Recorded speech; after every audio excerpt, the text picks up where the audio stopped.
The Media Information Bureau organizes a 3-day cross-border workshop and training for journalists.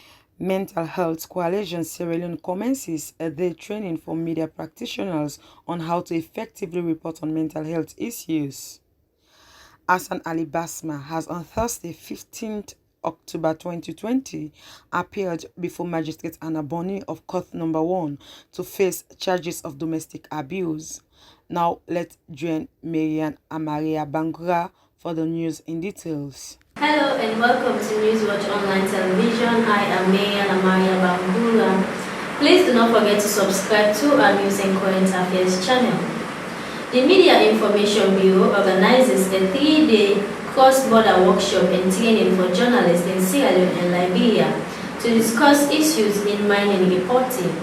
The workshop, which commences on Monday, 19 October and is set to end on Wednesday, 21st October 2020, features an exclusive training on how to report mining stories and issues affecting both Sierra Leone and Liberia. James Haile Gainu, one of the Liberian journalists from New Narratives, when speaking on the purpose of their arrival in Sierra Leone, says it is to address mining regime, laws and issues affecting both countries and to report on them. A 7-day workshop that it's in two phases. We have the workshop phase and then we have the field work phase.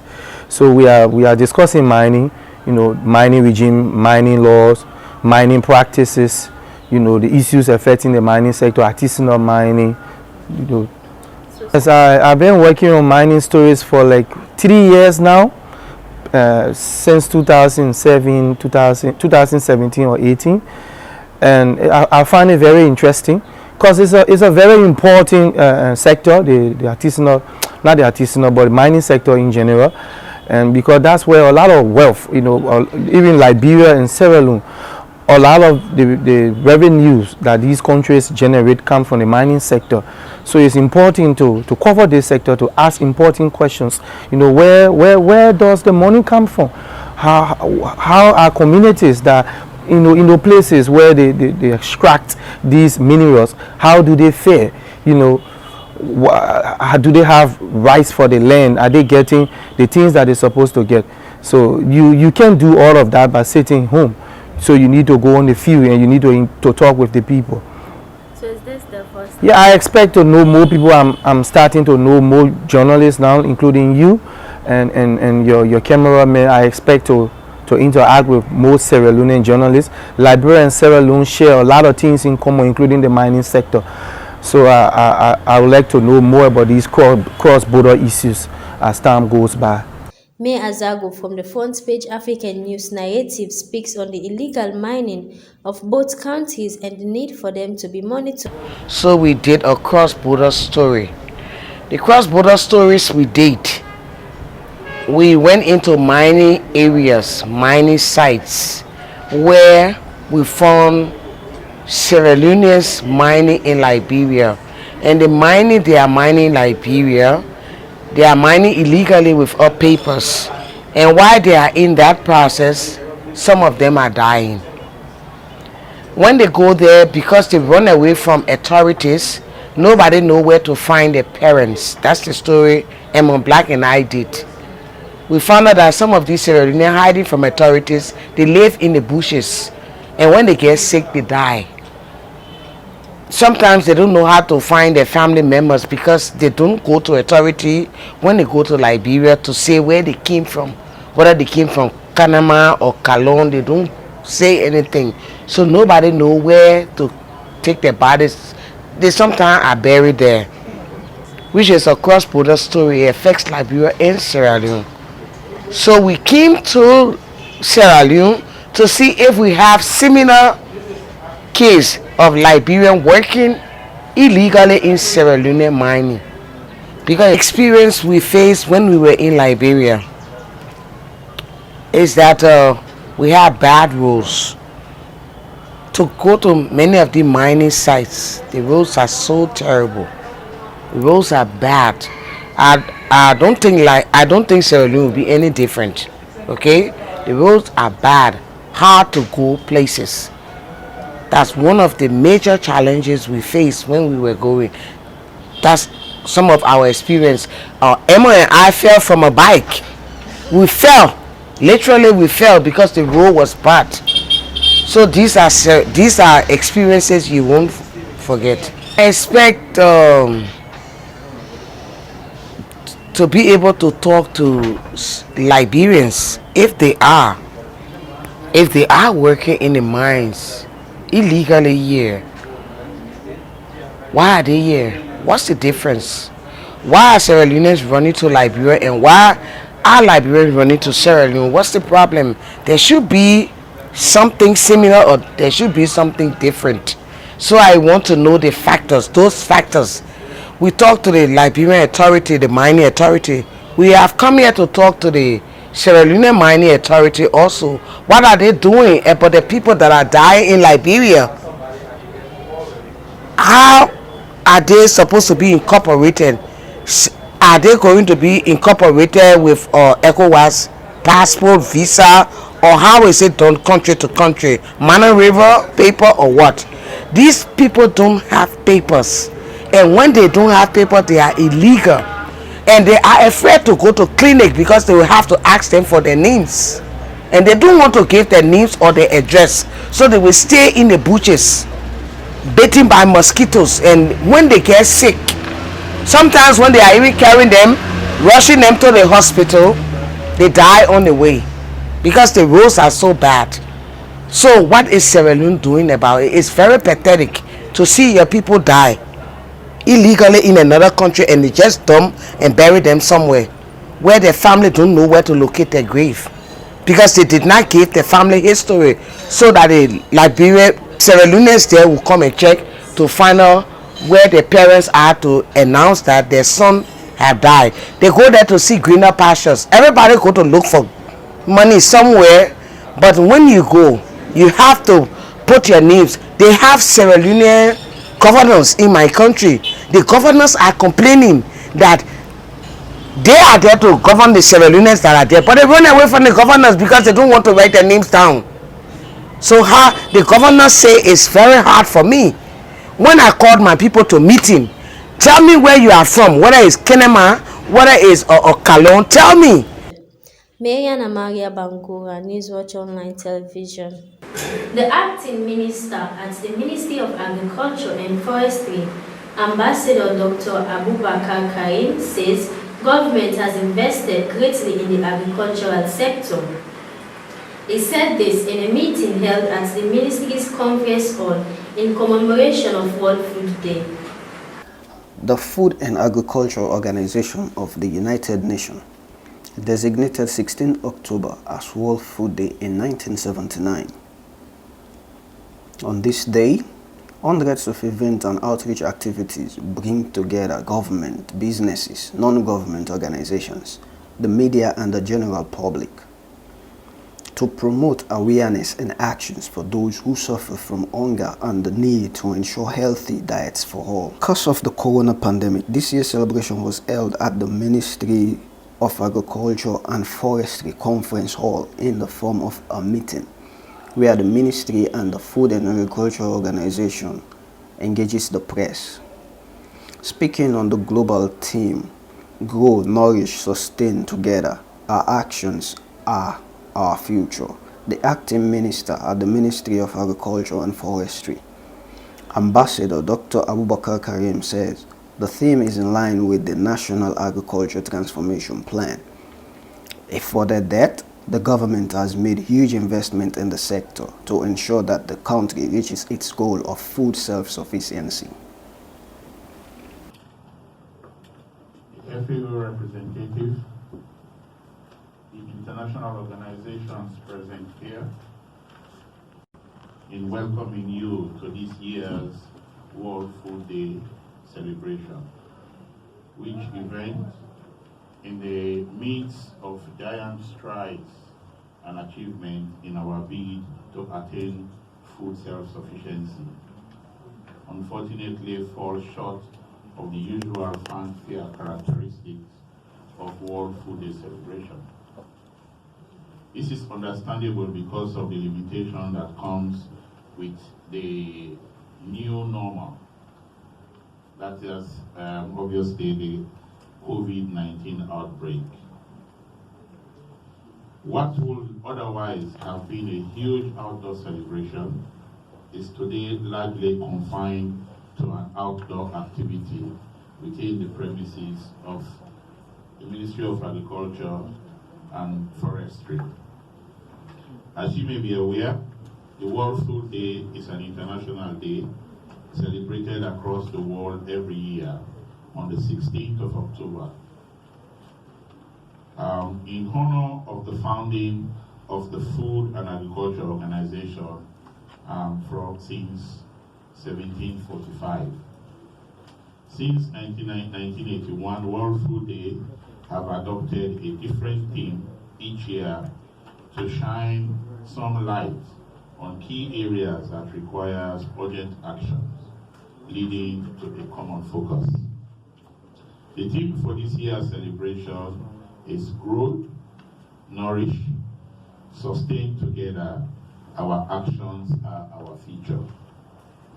This year's theme is therefore clearly consistent with the National Agricultural Transformation Plan, the NAT 2023, the nation's blueprint for agricultural development. It clearly identifies and highlights key priority areas for intervention, the strategy for the implementation of such programs, as well as the desired results. In his maiden speech on the occasion of the state opening of Parliament on the 10th of May 2018, His Excellency the President registered government's commitment when he remarked that agriculture shall henceforth be used as the engine for socio-economic growth and development of the nation. To actualize this presidential declaration, government has made huge investments into the sector, either by means of enhanced budgetary support or by granting tax exemptions to agricultural investment initiatives, and by generally creating an enabling environment for the private sector to thrive and play a much more active role in the sector. Over the past 2 years, government has supported this ministry to procure over 200 tractors, a substantial number of power tillers, including ancillary equipment, to support the proposed machinery and farm service center initiative that seeks to promote mechanization in recognition of its crucial importance to the attainment of the much desired food self-sufficiency status. Government is also seriously and vigorously pushing through a number of policy shifts that will see it hands off the input delivery system and create space for the private sector to fill the... With all of this investment being made in the agricultural sector so that we can attain the status of food self-sufficiency, how have this investment been affecting the average Sierra Leonean when it comes to food and other agricultural produce done in Sierra Leone? First, the whole video, you see that now all the things selected on the all they go buy, the pool money go buy, wait for some all the better maintain and it now now so much to be there and business, so no improvement. So like now most of more like planters, they went at the young time they from the look there because today if you buy them 3,000 planters, you go able to do for you if now that if you want to planters look here and pepper bag here most of their bags mostly like their bags their 10,000 their bags, each one their bags less than 1,000. They're small one and like 2,000 or they say 1,500. Yeah. And then all are half but then back then they look like sausage, like sausage now 6,000 for one packet. You guys see Munanda obvious like over you now 3 or 5,000. Over you in a country, yeah. The country yes now 2,000 for each one cup now 2,000. Before it was better, but now every day things they go. But that's not the new cost. Because they maybe say most of the things I can't they carry that. But the school they most pain me that the thing they where they plant and the pepper and now the other things there. The prices they go up. So they cannot really understand what's happening. You go buy market so very money no dey. See how they talk about that man the video me at the top. Why they so for money today? Sell anybody na cake at this market sell money. What to for? That's what look to road. But now get for festival we no more this country. We are. But now you know the market selling all trees here. Selling nothing. But they proof. The FAO donated electronic conference gears towards the ministry to efficiently communicate and hold meeting during this corona pandemic. For Newswatch TV, Abubakar Kamara reporting.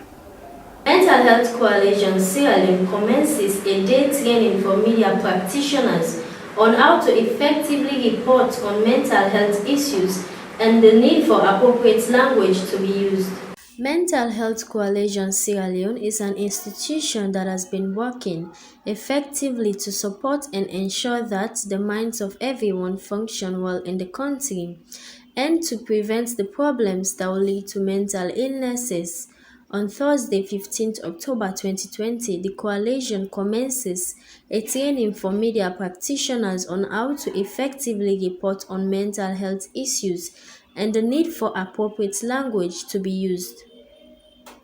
Joshua Abiose Duncan, Manager Mental Health Coalition and County Representative for Speak Up Your Mind campaign, enlightened on the difference between mental health and mental illnesses and the purpose of the training, stating that it is to relate with journalists. There is a difference. Mental health talks around the functioning of the human mind that allows him to be able to cope with the normal stresses in life and live conveniently and normally.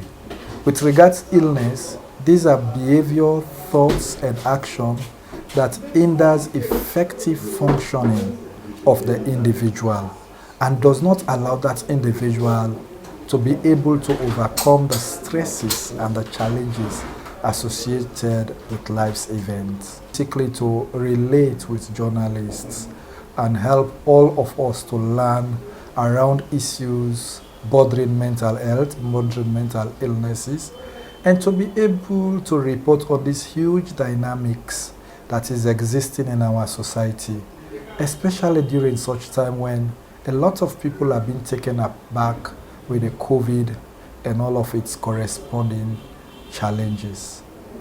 So what are some of the key? Of course, one of the truths that we brought out in the session is to dispel darkness, we need to ignite the on button, bringing us to the fact that enlightenment dispels ignorance. A lot of time, a host of us would report sincerely around mental health issues and would try to make society understand that these things are real, genuine, and requires our attention. But technically, we violate all the rights by using wrong technical language, discriminate, label, stigmatize. And you know, it's like a two-side of a knife that is sharp. While on one hand, you use the one functionally, on the other hand, you use the other one on a dysfunctional plane. And the society we are in, honestly, and we realize that the burden of disease around mental health is increasing, either as a result of social, environmental, or even economic problem. And if we are not there to raise the profile and change the language and bring glimpse of hope to people who are going through depressive condition, of course the outcome would be a worsened situation where synapses will happen and people wouldn't be able to cope with the stresses. And you know eventually what would happen. National development, productivity, social cohesion will be something that will be missing in our society. So is it possible for someone to be There are two approaches to care, and honestly all mental health situation could be managed and people could be reintegrated again into society. Jotam Jeremy Johnson, Esquire from the Human Rights Commission, Sierra Leone, speaks on some of the human rights principles on mental health and states that there should be fairness and tolerance on the way we treat persons that are mentally People should be treated with dignity, with fairness. They should be respected. Their rights should always be promoted and protected. Their life, of course, there's no reason why the right to life should be deprived of them. They are not useless to society. So if they can work, they should be able to work. They should not be stigmatized because probably they were people who had lived experiences, or there are people who have lived experiences. So because of that, you won't give them a job. They still have rights to access work. They still have rights to access, of course, medical and all of those sort of things. So there should be fairness in the way we treat them. There should be tolerance, and we should be aware of the human agency that such people can be violated and they can be abused, and so we should ensure that their rights are promoted and protected. Some languages that shouldn't be used are like crazy, or like some of the examples you gave during the presentation, fulefu, or such words of such. Well, probably a media personnel reporting will use words like a crazy person, a lunatic person, all of those sorts of things. So we have to be aware and conscious that sometimes the way we report on mental health issues places such people to be perpetrators. So that's the stigma that most people have, that whenever incidents occur, we always immediately take them to be victims. We don't to be perpetrators.